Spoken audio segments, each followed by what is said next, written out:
Nu!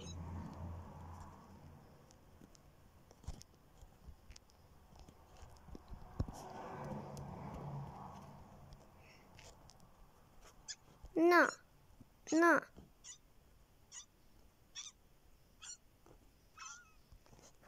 Asta mergi. Cred că iepurașul e bine. Nu cu iepurașul.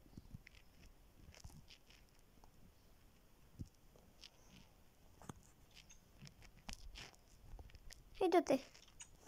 Uite, avem și un iepuraș, ce drăguț.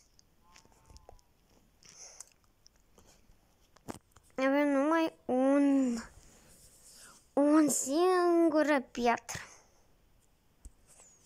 Imediat ce facem întâlnirea cop de piatră, încheiem episodul. Nu pot să cred că toți să-mi dă lapis lazuliul ăsta.